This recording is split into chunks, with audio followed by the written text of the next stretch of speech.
First ever factory outlet Mukunda jewelleries, Kukatpally, Khammam, Kothapet, Somajiguda, Hanamkonda and Suchitra.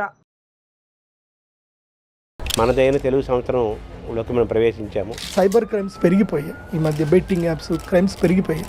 ఇప్పుడు ఇది విశ్వావసు నామ సంవత్సరం. వసు అంటే అర్థం ఏంటంటే రేపు ఎలా ఉంటుందనే ఆలోచన అన్ని రకాల వాళ్ళకి, అన్ని వయసుల వాళ్ళకి ఉంటుంది కదా. అయితే ఈ సంవత్సరం ఒకటి ఏం జరుగుతుంది అని అంటే చాలా విశేషం. ఒకటి గుర్తుపెట్టుకోండి, మన తెలుగు రాష్ట్రాలు పరిస్థితి ఏ విధంగా ఉండబోతుంది ఈ సంవత్సరం. ఈ సంవత్సరం తెలుగు రాష్ట్రాల్లో నేను రైతులకు చెప్పేది ఏంటంటే రాజకీయ నాయకుల పరిస్థితి ఏ విధంగా ఉంటుంది. వాళ్ళే కదా ఈ రాజ్యాన్ని నడుపుతున్న వాళ్ళు. రాజకీయ సంక్షోభం క్రియేట్ చేయడానికి కొంతమంది దుర్మార్గులు. కానీ నేను చెప్పాను కదా, వితిన్ 40 days జడ్జ్మెంట్ వచ్చేస్తుందని చెప్పాను కదా. ఇప్పుడు మేషంకి ప్లస్ మైనస్ ఏముంది? మేషానికి ప్లస్ లేవట్టి, వృషభంకి ప్లస్ మైనస్ ఎలా ఉంది? ఉద్యోగం చేస్తే మైనస్, వ్యాపారం చేస్తే ప్లస్. మిథునం నిమ్మకు నీరెత్తినట్టు ఉండండి, ఎవరు ఏదైనా రియాక్ట్ అవ్వకండి. సింహం చిన్న పానీపూరి బండి అయినా పెట్టండి. సింహరాశి వారు ఈ సంవత్సరం సింహం వేటాడాల్సిందే. మకర రాశి వారు ఈ సంవత్సరం అసలు పెళ్లి చేసుకోవాలి. తులారాశి వాళ్ళు కూడా ఉద్యోగాలు మానేయండి. అద్భుతంగా ఉంటుంది అన్నారు కదా ఈ సంవత్సరం. అదే అందుకే ఉద్యోగాలు మానేయమని చెప్పారు. 6 రాశులు నంబర్ 1లోనే ఉంటాయి. 6 రాశుల్లో 3 రాశులు నెగిటివ్ టైప్, కంప్లీట్గా నెగిటివ్. ప్రజలకు చెప్పేది ఏంటంటే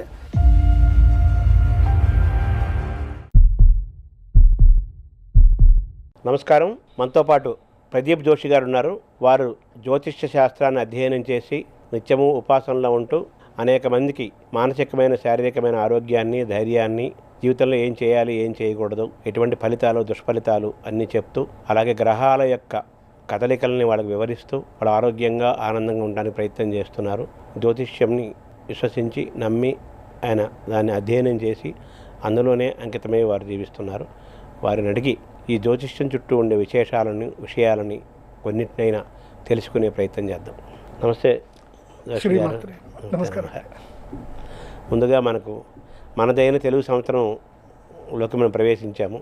అందరికీ ఏంటంటే ఎవరికి వాళ్ళు వాళ్ళ రాసులు ఏంటి, రేపు నా పరిస్థితి ఎలా ఉంటుంది, రేపు ఎలా ఉంటుందనే ఆలోచన సహజంగా అందరికీ, అన్ని రకాల వాళ్ళకి, అన్ని వయసుల వాళ్ళకి ఉంటుంది కదా.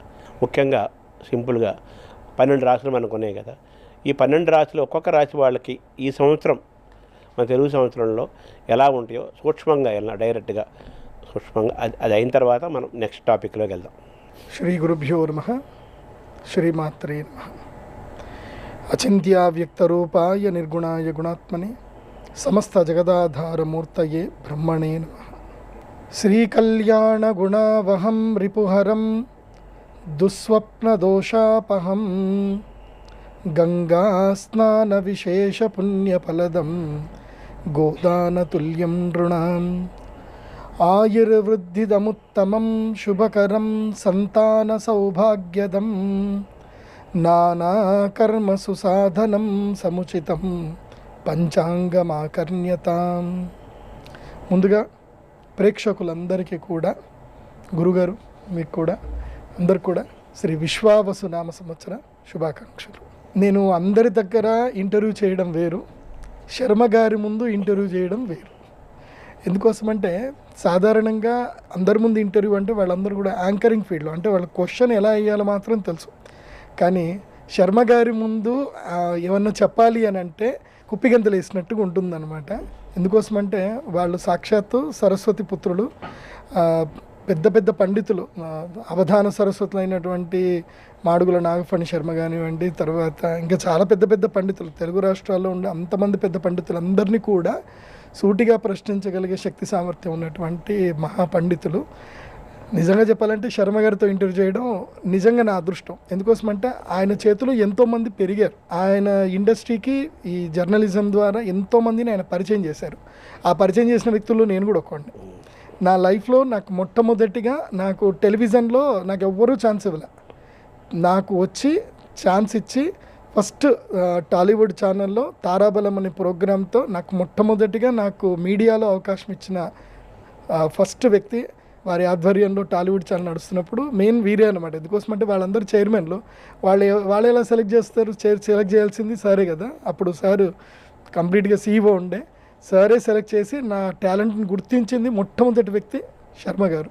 ముందుగా ప్రేక్షకులందరికీ కూడా ఉగాది శుభాకాంక్షలు. ఇప్పుడు ఇది విశ్వావసు నామ సంవత్సరం.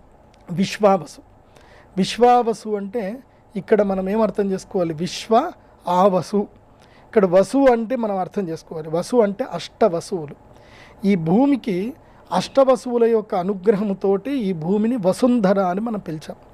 వసు అంటే అర్థం ఏంటంటే ధాతువులు, వసు అంటే ఆయుర్వేద శక్తి, వసు అంటే పోషకాలు, వసు అంటే స్థిరత్వము, వశుద్ధి అంటే కరువు కాటకాలు లేకపోవడము. ఇలా సమస్తమైనటువంటి అష్టవసువుల యొక్క శక్తి ఏదైతే ఉందో అది ఇక్కడి నుంచి భూమి సంతరించుకోవడం ప్రారంభిస్తుంది. అంటే ఇది లైక్ మనకి ఎట్లాగైతే వసంత ఋతువు ఎట్లాగైతే మనకు ఉంటుందో ఈ 60 సంవత్సరాల్లో ఈ సంవత్సరం వసంత ఋతువులాగా, అంటే మళ్ళీ భూమి సరికొత్తగా తన యొక్క శక్తిని పుంజుకోబోతుంది అనేది అర్థం చేసుకోవాలి. కానీ మనం ఒకటి అర్థం చేసుకోవాలి. ఇప్పుడు భగవంతుడు ఏం చేస్తున్నాడు అంటే ఈ సంవత్సరంలో అష్టవసువులు నేల దిగుతారు. నేల దిగి చంద్రుడి వెన్నెల ద్వారా, అదేవిధంగా మంచి వర్షాల ద్వారా ఈ భూమిని సుసంపన్నం చేస్తారు. కానీ మనం ఒక్కటి నేర్చుకోవాలి. ఈ సంవత్సరం నుంచి మనందరం ఒక ప్రతిజ్ఞ తీసుకోవాలి. గోవుని సంరక్షించాలి. ఎక్కడైతే గోవును సంరక్షించలేమో అక్కడ మనకు భూమి సారవంతం అనేది పోతుంది. భూమికి సారవంతం ఇచ్చే ఏకైక శక్తి కేవలము గోవు మాత్రమే. గోమయము తప్ప ఈ ప్రపంచంలో ఏది కూడా భూమిని సారవంతం చేయలేదు. ఏ కెమికల్స్ ఏవి కూడా భూమిని సారవంతం చేయలేవు. ఇదొక్కటి అందరు గుర్తుపెట్టుకోండి. ఎందుకోసమంటే విశ్వ ఆవసు నామ సంవత్సరానికి అర్థమైందనంటే ఇదే. విశ్వావసు నామ సంవత్సరం. వసుదేవుడు అని ఎందుకంటారు అంటే అతను గోపాలకుడు కాబట్టి అతను వసుదేవుడు అన్నారు. వాసుదేవుడు, శ్రీకృష్ణుడి యొక్క పేరు ఏమిటి అంటే వాసుదేవుడు. వాస్తవంగా అందరికి కృష్ణుడి పేరు తెలియదు. కృష్ణుడు ఒరిజినల్ పేరు ఏంటిదంటే వాసుదేవుడు అని పేరు. తర్వాత ఆయన నల్లగున్నాడు కాబట్టి ఆయన కృష్ణయ్య అని పిలిచారు. ఆయన పేరు వాసుదేవుడు. ఎందుకు వాసుదేవుడు అంటారు అంటే ఆయన గోపాలకుడు, గోవులను కాపాడుతున్నాడు కాబట్టి. ఈ సంవత్సరం నుంచి గోవులు సంరక్షింపబడేటట్టుగా మీరు ప్రయత్నం చేయగలిగితే వసువులు వాళ్ళ పని వాళ్ళు చేసుకుంటూ వెళతారు. కాబట్టి ఈ సంవత్సరం యొక్క ముఖ్య లక్ష్యం ఏమిటి అని అంటే ఈ విశ్వావసు నామ సంవత్సరంలో ధాన్యాలు చక్కగా పండుతాయి, పువ్వులు పండ్లు అన్నీ కూడా చక్కగా పండుతాయి ఈ సంవత్సరం. పశువులు కూడా చక్కగా పాలిస్తాయి, అన్నీ బాగుంటాయి. అయితే ఈ సంవత్సరం ఒకటి ఏం జరుగుతుంది అని అంటే చాలా విశేషం, ఒకటి గుర్తుపెట్టుకోండి. ఈ సంవత్సరము నవనాయకుల్లో గురుగ్రహానికి ఒకే ఒక పోర్ట్ఫోలియో తీసుకున్నాడు. ఆయన సస్యం వరకు వెళ్ళిపోయాడు అంతే. మిగతా అంతా కూడా సూర్యుడు, శని, కుజుడే మెయిన్గా వీళ్ళిద్దరే ఎక్కువగా ఉన్నారు. సూర్యుడే 3 పోర్ట్ఫోలియో తీసుకున్నాడు, శని 3 పోర్ట్ఫోలియోస్ తీసుకున్నారు. సో పోర్ట్ఫోలియోస్లో తండ్రి కొడుకులే ఎక్కువగా ఉన్నారు. అంటే అర్థం చేసుకోండి, సమవర్తి శని, ఈసారి శని సమవర్తి ఎక్కువగా ఉన్నాడు కాబట్టి అత్యుత్కటై పాపపుణ్యై ఇహ ఏవ ఫలమశ్నుతే. గుర్తుపెట్టుకోండి, ఇక్కడ ఎవరైతే ఎక్కువగా పుణ్యం చేసుకుంటారో వాళ్ళు తొందరగా ఫలితాన్ని, పుణ్యఫలాన్ని అనుభవించేస్తారు. ఎవరైతే పాపం చేస్తారో వాళ్ళు కూడా తొందరగా పాప ఫలితాన్ని అనుభవిస్తారు. ఇప్పుడు మన యొక్క చట్టాలు కరెక్ట్గా ఉన్నాయి, కాకపోతే జడ్జిమెంట్ అనేది లేట్ అవుతుంది. ఇప్పుడు క్రిమినల్స్కి ఏమైపోయింది అంటే ఏ తప్పు చేసినా పర్వాలేదు, జడ్జిమెంట్ వచ్చేసరికి మన జీవితకాలం అయిపోతుంది. ఈ లోపల మనం తప్పులు చేసుకుంటూ పోదామని అనుకునే స్థాయికి సైబర్ క్రైమ్స్ పెరిగిపోయాయి. ఈ మధ్య బెట్టింగ్ యాప్స్ క్రైమ్స్ పెరిగిపోయాయి. కానీ ఈ సంవత్సరం ఏం జరుగుతుంది అని అంటే చెప్పే కదా, ఇక్కడ నుంచి సమవర్తి స్టార్ట్ అవుతాడు. ఈ సంవత్సరము తండ్రి కొడుకులు ఇద్దరు కూర్చున్నారు. శని సమవర్తి, యమధర్మరాజు యొక్క అన్నగారు కాబట్టి వచ్చి కూర్చున్నాడు. యమాగ్రజం అంటారు కాబట్టి ఆయన కూర్చున్నాడు. కాబట్టి ఆయనతోటే, ఎందుకోసమంటే ఈసారి షష్టగ్రహ కూటమి, ఆయన మార్పుతోటే ఈ సంవత్సరము మనకి ప్రారంభమవుతుంది. ఉగాది షష్టగ్రహ కూటమి 29వ తారీఖుతోటి ఈ సంవత్సరం ప్రారంభమవుతుంది. కాబట్టి దుష్టులకు, నేరస్తులకు, మోసగాళ్లకు ఈ సంవత్సరము సింహస్వప్నం. ఈ సంవత్సరం ఎవడు తప్పు చేసినా, ఎవడు మోసం చేసినా టపేళ్ళని వాడికి దెబ్బలు తాకుతాయి. అయితే యాక్సిడెంట్ అవ్వడమో, రోగం తగలడమో, లేకపోతే వాడు ఇంకో దగ్గర నుంచి మోసపోవడమో, ఇవన్నీ 100% జరుగుతాయి. సో ఇకపై మంచి వాళ్ళకి మంచి జరగబోతుంది, చెడ్డ వాళ్ళకి చెడు తొందరగా జరగబోతుంది. అది బాగా గుర్తుపెట్టుకోండి ఈ విశ్వావసు నామ సంవత్సరంలో. సో ఈ సంవత్సరంలో పాపగ్రహాల యొక్క ఆధిక్యత ఎక్కువ ఉన్న, పాపగ్రహాలు అంటే అర్థం ఏంటంటే పాపాత్ములకు కీడు చేసేటువంటి పాపగ్రహాలు. పాపగ్రహాలు అంటే పాపం చేయడం ఎంకరేజ్ చేసేటివి కావు, అది బాగా గుర్తుపెట్టుకోవాలి. అది కాకుండా ఈ సంవత్సరం మేజర్గా ఏమిటంటే అతిపెద్ద గ్రహాలైనటువంటి 4 గ్రహాలు అవి ఏమిటంటే రాహుకేతువులు. రాహుకేతువుల యొక్క మార్పు కూడా ఈ సంవత్సరం ఉంది. మీనములో నుంచి కుంభము లోపలికి రాహువు ఈ సంవత్సరము మే 18వ తారీఖు అడుగు పెడుతున్నాడు. అలాగే సింహరాశి లోపలికి కేతువు అడుగు పెడుతున్నాడు. సో రాహుకేతువుల యొక్క మార్పు ఈ సంవత్సరము అంటే వీళ్ళు 18 నెలల తర్వాత వీళ్ళు మారుతారు, ఊరికే మారరు. ఓ సంవత్సరంన్నర తర్వాత మాత్రం మారుతారు. అంటే సంవత్సరంన్నర తర్వాత రాహుకేతువుల యొక్క స్థాన మార్పు జరుగుతుంది, అదొకటి. అది కాకుండా ఈ సంవత్సరం ఏం జరుగుతుంది, ఈ రాహుకేతువుల యొక్క మార్పు అంటే మే 18వ తారీఖు నుంచి కన్యా రాశిలో నుంచి సూర్యుడు బయటపడి తులారాశిలో అడుగుపెట్టేంత వరకు కుజుడు బయటపడేంత, అంటే ఆల్మోస్ట్ డిసెంబర్ వరకు, అంటే మే 18 నుంచి తీసుకొని మే 18 అంటే May, June, July, August, September, October, November 7 నెలల కాలం పాటు 7 నెలల కాలం పాటు కాలసర్పదోషము ఈ భూమిని పట్టుకుంటుంది. ఈ కాలసర్పదోష ప్రభావం వల్ల ఏం జరుగుతుందంటే ఎక్కడైతే అన్నదానాలు జరగవో, ఎక్కడైతే స్త్రీలని హింసిస్తారో, ఎక్కడైతే మారణహోమం జరుగుతుంటుందో, ఎక్కడైతే మనిషికి మనిషి గౌరవించుకోరో అక్కడ క్షామం ఏర్పడుతుంది. క్షామము అంటే అర్థం ఏంటి, వర్షాలు పడవు, విపరీతమైన వర్షం పడి లేదంటే కొట్టుకెళ్ళిపోతుంది, భూకంపాలు ఏర్పడతాయి. సో ఈ సంవత్సరము ఎక్కడైతే అన్యాయాలు అక్రమాలు ఎక్కువగా జరుగుతున్నాయో అక్కడ ఎక్కువగా తీవ్ర నష్టాలు కూడా జరుగుతుంది. ప్రకృతి ప్రకోపాన్ని ఈ సంవత్సరం అక్కడ చూపిస్తుంది. ఇది ఒకటి. తర్వాత ఇంకొకటి ఏమిటి అని అంటే శనిగ్రహము. ఈ శనిగ్రహము మీనరాశి లోపలికి అడుగు పెడుతున్నాడు. దీని వలన ఒక నష్టం ఒకటి ఉంటుంది, ఒక లాభం కూడా ఉంటుంది. ఏమిటి నష్టం అని అంటే జలచరములకు సంబంధించిన వాటికి పీడ అనేది కలుగుతుంది. ఎప్పటి వరకు అంటే ఆగస్టు వరకు జలచరములకు పీడ కలుగుతుంది. ఆ జలచరములు తినేటువంటి వాళ్ళకు కూడా పీడ కలుగుతుంది. అటు జలచరములు ఏంటంటే చేపలు, రొయ్యలు. నేను ఈ సంవత్సరము మన తెలుగు రాష్ట్రం ఎందుకోసమంటే మొత్తం ప్రపంచంలోనే ఒడిస్సా, బెంగాలు, తర్వాత వచ్చేసి మన తెలుగు రాష్ట్రాలు వచ్చేసి ఏలూరు, భీమవరము, ఈ ప్రాంతంలోనే ఈ యొక్క రాస్ బిజినెస్ అనేది చేస్తారు. చేపల వ్యాపారం ఎక్కువగా చేస్తారు. కోస్తా ఏరియా మనకే ఎక్కువ ఉంది కాబట్టి. ఈ సంవత్సరము జాలర్లకు, అదేవిధంగా ఎవరైతే ఈ యొక్క చేపలకు, రొయ్యలకు సంబంధించిన వ్యాపారం చేస్తారో వాళ్ళకి తీవ్రమైనటువంటి నష్టం వచ్చే అవకాశం ఉంటుంది. కాబట్టి ఈ సంవత్సరము చాలా మెళకువలతోటి వ్యాపారం చేయండి. ఎక్కువగా పెట్టుబడులు పెట్టవద్దు. ఎందుకోసమంటే ఈ సంవత్సరంలో ఏవైతే గనక జలచరములకు ఆరోగ్య సమస్యలు వస్తాయి, జలచరములు మనుగడ సాగించవు. అది బాగా గుర్తుపెట్టుకోండి, అదొకటి. తర్వాత కనుక చూస్తే గురుగ్రహం కూడా మారబోతున్నాడు కాబట్టి గురువు మారడం వల్ల ఒక మంచి జరుగుతుంది. గురువు మిథున రాశి లోపలికి అడుగు పెట్టబోతున్నాడు. దీనివల్ల ఒక మేలేం జరుగుతుందంటే ఈ సంవత్సరం కొంచెము ఈ యొక్క కోర్టు కేసులు, భార్యాభర్తల మధ్యన కొట్లాటలు, ఫ్యామిలీ కోర్టులు కొంచెం తగ్గుతాయి. మధ్యలో కుటుంబ జీవితంలో కొంతమందికి అవగాహన ఎక్కువగా పెరుగుతుంది. మెచ్యూరిటీ లెవెల్స్ ఇప్పుడు ఈ సంవత్సరం పెరిగే అవకాశాలు ఉంటాయి. కాబట్టి ఈ సంవత్సరం కొట్లాటలు కాస్త తగ్గుతాయి, కుటుంబ కలహాలు కాస్త తగ్గుతాయి. ఎందుకోసమంటే మిథున రాశి లోపలి గురువు వస్తే దంపతులని సంరక్షిస్తాడు, అదొకటి మేలు జరుగుతుంది. అదేవిధంగా ఈ సంవత్సరము ప్రధానంగా చెప్పాలి అంటే గురుగ్రహం యొక్క మార్పు వలన మే 15వ తారీఖు నుండి నంబర్ 1 స్థానము లోపల వృషభ రాశి వారిని గురువు మరియు శనిగ్రహం ఇద్దరు కూడా యోగిస్తారు.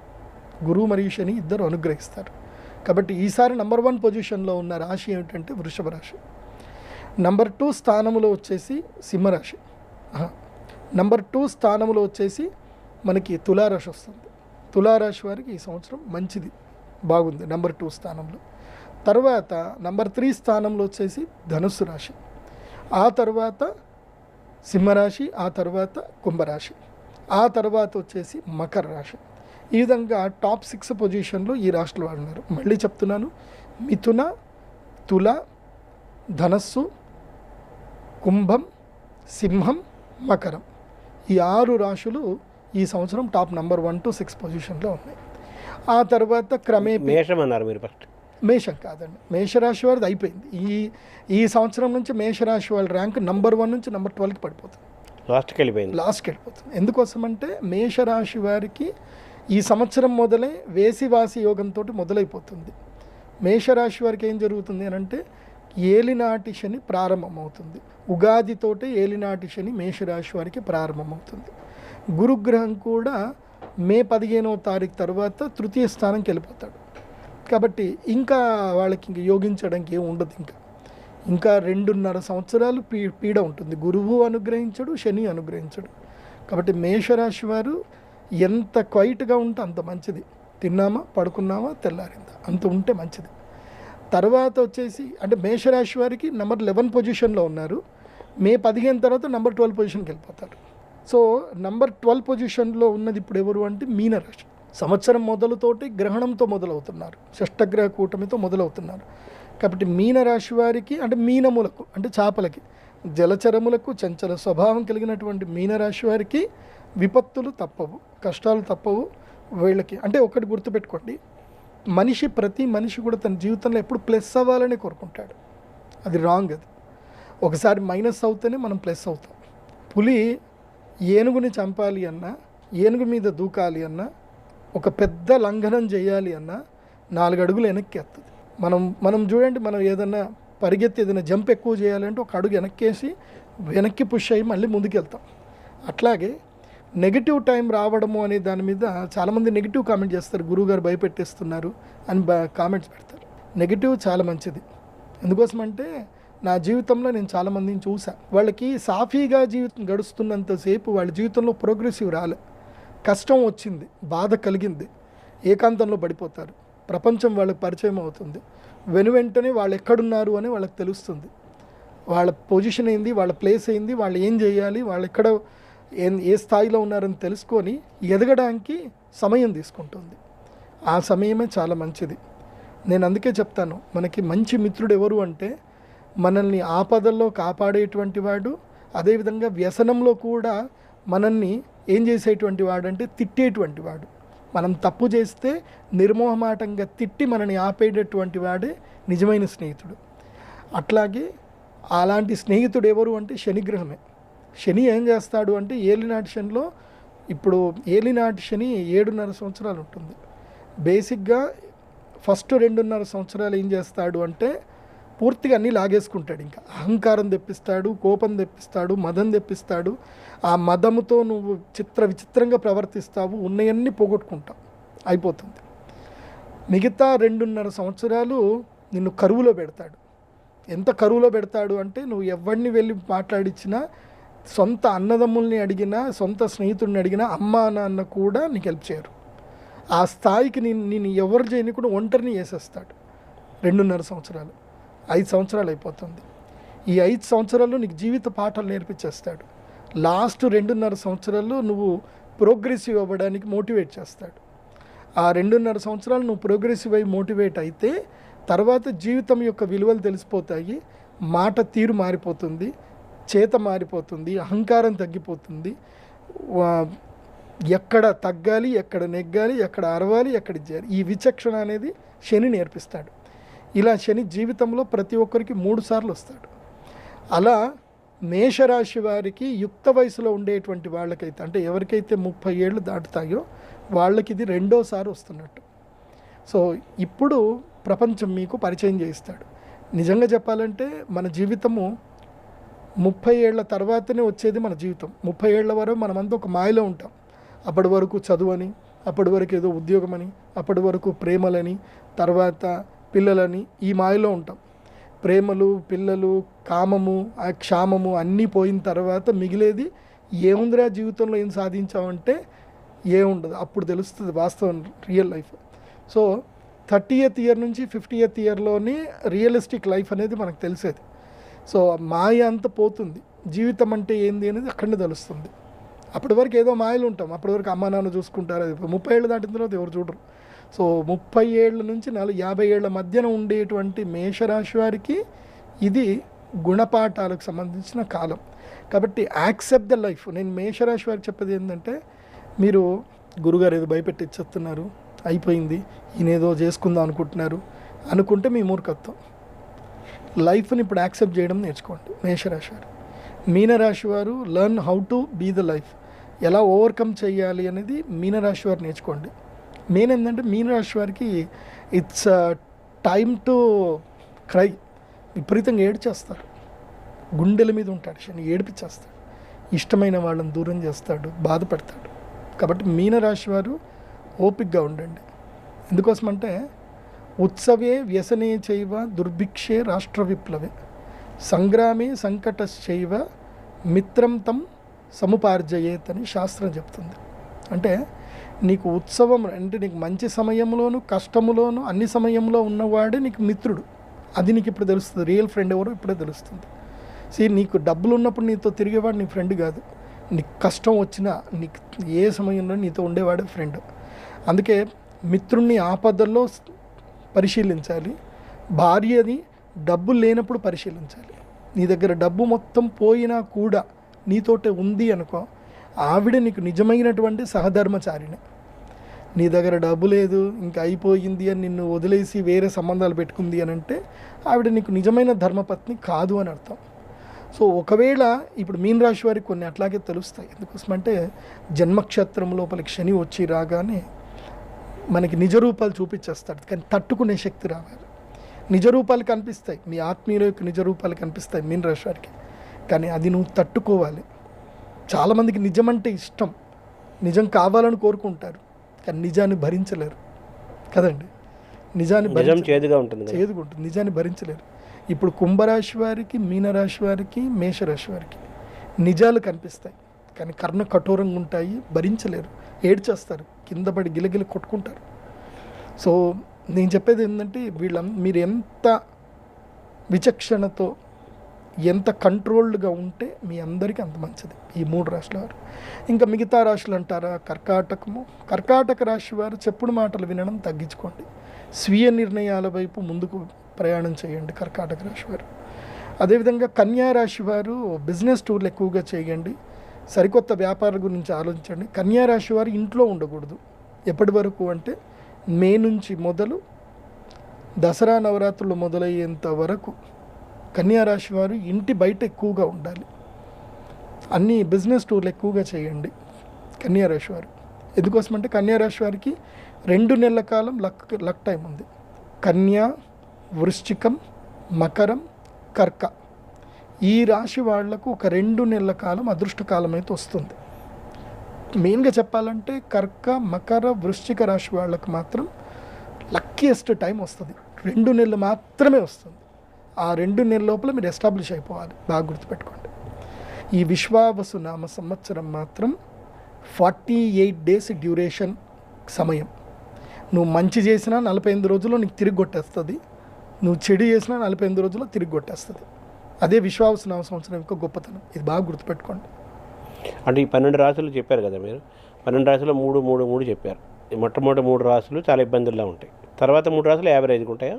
అవునండి, అంతే. తర్వాత 3 రాశులు ఇంకా కొంచెం తక్కువలో ఉంటాయా?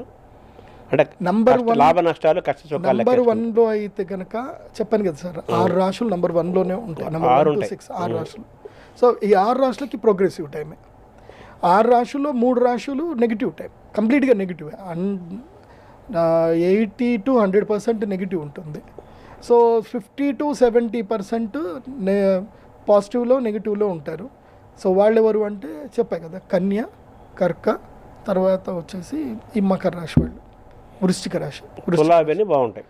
తులాకు సూపర్ ఉంది సార్, తులా మారిపోతుంది, తులా రాశి జీవితం మారిపోతుంది. చెప్పాయి కదా, వృషభ, తుల, ధనస్సు వీళ్ళు టాప్ పొజిషన్లో ఉంటారు. లాస్ట్ 3 అవి. తర్వాత మకర, కుంభ, తర్వాత వచ్చేసి సింహ వీళ్ళు కూడా నెక్స్ట్ 3 పొజిషన్లో ఉంటారు. సమాన పరిస్థితులు చూస్తే మన తెలుగు రాష్ట్రాలు పరిస్థితి ఏ విధంగా ఉండబోతుంది ఈ సంవత్సరం? ఈ సంవత్సరం తెలుగు రాష్ట్రాల్లో నేను రైతులకు చెప్పేది ఏంటంటే, కూరగాయల మీద ఎక్కువగా కాన్సన్ట్రేషన్ చేయండి. ఈసారి పంటలు అయితే అద్భుతంగా పండుతాయి. అయితే ఈ సంవత్సరం వర్షాకాలం వరకు ఆ తర్వాత మాత్రం ఆరుతడి పంటల మీద ఎక్కువ కాన్సన్ట్రేషన్ చేయండి. వర్షాధార పంటల మీద మాత్రం డిపెండ్ అవ్వకూడదు. ఎందుకోసమంటే ఈ సంవత్సరం కాస్త వర్షాలు తక్కువగా ఉన్నాయి. అంటే పడతాయి, మంచిగానే పడతాయి. మన అదృష్టవశాత్తు మనకి అన్ని వనరులు అయితే అన్నీ ఉన్నాయి, మనకి డ్యాములు అయితే అన్నీ నిండుతాయి, చెరువులు డ్యాములు అయితే అన్నీ నిండుతాయి. కాకపోతే అవి మనకి అందడానికి మాత్రం సరిపడవు. కాబట్టి ఈసారి ఖరీఫ్ మాత్రం చాలా జాగ్రత్తగా చూసుకోండి, కూరగాయల మీద ఎక్కువ కాన్సన్ట్రేషన్ చేయండి. సో వ్యాపారవేత్తలు, రాజకీయ నాయకులు, ఉద్యోగస్తులు, విద్యార్థులు మామూలుగా గృహ జీవితం గడిపే గృహిణులు మామూలు వాళ్ళు ఉంటారు కదా, వీళ్ళ పరిస్థితి ఏ విధంగా ఉంటుంది తెలుగు రాష్ట్రాల్లో ముఖ్యంగా? మీ సమిష్టిగా అడుగుతున్నారు కానీ ఎవరిది వాళ్ళకే ఉంటుందండి. ఇండివిజువల్ రాశి ఫలాల ప్రకారం ఉంటుంది. ఇప్పుడు అందరికి ఒకే రకమైన వ్యాపారం కలిసి వస్తుందని నమ్మకం లేదు. అవును, ఇప్పుడు మనం రోడ్డు మీద ప్లైవుడ్ షాపులు 4 ఉంటాయి కానీ అందరికీ కౌంటర్ ఒకటే ఉండదు. వాడి జాతకం ఇండివిజువల్ జాతకం ఉంటుంది. ఎవరి జాతకం ఇందాక రాసి చెప్పారు, ఆయా రాశుల వాళ్ళ ఫలితాలు ఆయా రంగాల వాళ్ళకి ఆయా వయసుల వాళ్ళకి అందరికీ వర్తిస్తాయి. కాకపోతే ఈ సంవత్సరం ఒక్కటేందంటే రైతులకు లాభం.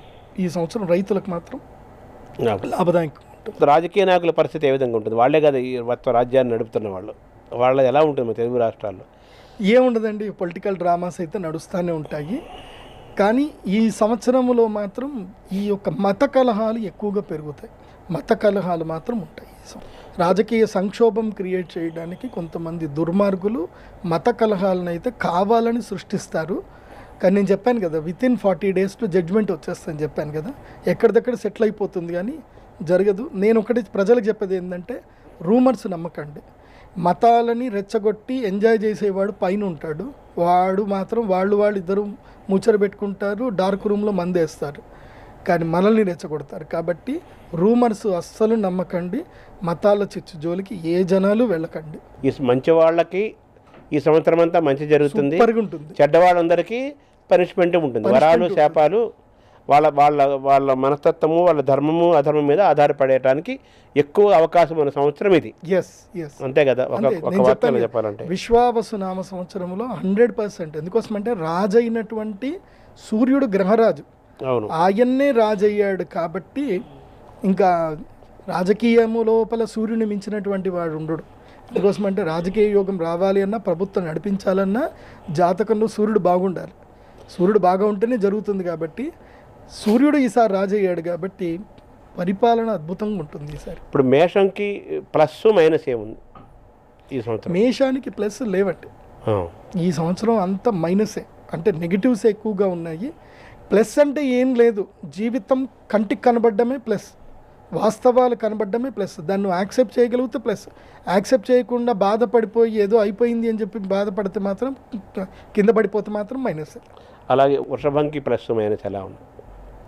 వృషభానికి ఉద్యోగం మానేయాలి, ఉద్యోగం చేస్తే మైనస్, వ్యాపారం చేస్తే ప్లస్. Very good. మిథునం నిమ్మకు నీరెత్తినట్టు ఉండండి. ఎవరు ఏదైనా రియాక్ట్ అవ్వకండి, ఓకే నీ ఇష్టం అని చెప్పండి. అహంకారం పూర్తి వదిలేయండి. కర్కాటకం సొంత నిర్ణయాలు తీసుకోండి, వ్యాపారాలు చేయండి, ముఖ్యంగా మార్కెటింగ్ వైపు ఎక్కువగా కాన్సన్ట్రేషన్ చేయండి, కొత్త కోర్సులు నేర్చుకోండి. Very good. సింహరాశి వారు ఎవడి చేతి కింద పని చేయకండి. చిన్న పానీపూరి బండి అయినా పెట్టండి, 50,000తో పెట్టుబడి అయినా చేయండి, రూపాయి పెట్టుబడి లేకున్నా సరే ఏదైనా పని చేయండి, కానీ వ్యాపారమే చేయండి. సింహరాశి వారు ఈ సంవత్సరం సింహం వేటాడాల్సిందే. కన్యా రీసెర్చ్ చేయండి, టూర్లు ఎక్కువగా తిరగండి, రీసెర్చ్ చేయండి, బిజినెస్ అనాలిసిస్ చూడండి, సరికొత్త వ్యాపారాలకి శ్రీకారం చుట్టండి దసరాకి. తులా వాళ్ళు ఆరోగ్యాన్ని జాగ్రత్తగా చూసుకోండి. భార్యాభర్తలు కూడా అన్యోన్యతను మధ్యలో ఎక్కువగా చూసుకోండి. అండ్ వన్ మోర్ ఏంటంటే బిజినెస్ తప్పకుండా చేయండి. తులారాశి వాళ్ళు కూడా ఉద్యోగాలు మానేయండి. చాలని శాలరీ ఉంటే ఉద్యోగాలు మానేయండి. తులా అద్భుతంగా ఉంటుంది అన్నారు కదా ఈ సంవత్సరం. అదే అందుకే ఉద్యోగాలు మానేయమని చెప్తా. అద్భుతంగా ఉన్నప్పుడు వ్యాపారం చేయాలి. ఉద్యోగం చేస్తే నీ అదృష్టం కాస్త నీ ఓనర్కి వెళ్ళిపోతుంది, నీ శాలరీ మాత్రం వస్తుంది కానీ నీ ఓనర్కి నీ అదృష్టం పోతుంది. స్వయం కృషితో అతని ప్రతిభ వాడుకోవాలి, అంతే పైకి రావాల్సిందే. వృశ్చిక రాశి వారు ఈ సంవత్సరం ఎక్కువగా భూములు కొనండి, రుణాలు ఎక్కువగా చేసుకోండి, 2 వీలర్స్ మాత్రం నడిపించొద్దు, పిల్లల ఆరోగ్యం పట్ల అప్రమత్తంగా ఉండండి. ధనుసు రాశి వారు వ్యాపారం చేయండి, అహంకారం తగ్గించుకోండి, అందరికీ మీ సీక్రెట్లన్నీ చెప్పేయకండి. మీ యొక్క సక్సెసే మాట్లాడాలి తప్ప మీరెవరితో ఎక్కువగా మాట్లాడకూడదు. ఎంత మౌనంగా ఉంటే ధనుసుకు అంత మంచిది. మకరం పట్టిందల్లా బంగారం. అయితే మిథ్య మోహములో మాయలో ఇరుక్కోకండి. మకర రాశి వారు ఈ సంవత్సరం అసలు పెళ్లి చేసుకోకండి. కుంభరాశి వారు నిమ్మకు నీరెత్తినట్టు ఉండండి. తిన్నామా, పడుకున్నామా, తెల్లారిందా, ఎంత పని చేసామా, ఎంత చూసుకున్నామా, ఇంతే చేయండి. అప్పులు సాధ్యమైనంతకు తీర్చే ప్రయత్నం చేయండి. నిల్వలేం చేయకండి, డబ్బు నేను నిలబెట్టకండి. ఉన్నదున్నంత ఉన్నట్టుగా అప్పులన్నీ తీర్చేయండి, క్లియర్ చేసుకోండి. మీనరాశి వారు తీర్థయాత్రలు చేయండి, దైవధ్యానం చేయండి, యోగా చేయండి, ప్రాణాయామం చేయండి. ఎవ్వరికీ మీ సీక్రెట్స్ చెప్పకండి. ఎంత దుఃఖం ఉన్నా, ఎంత బాధ ఉన్నా ఎవ్వరికీ చెప్పకండి. ముఖ్యంగా సైబర్ మోసాలకి జోలికి వెళ్ళొద్దు, కొత్త పెట్టుబడులు పెట్టొద్దు, మీ నీడను కూడా మీరు నమ్మొద్దు. Thank you. నమస్కారం. శ్రీమాన్.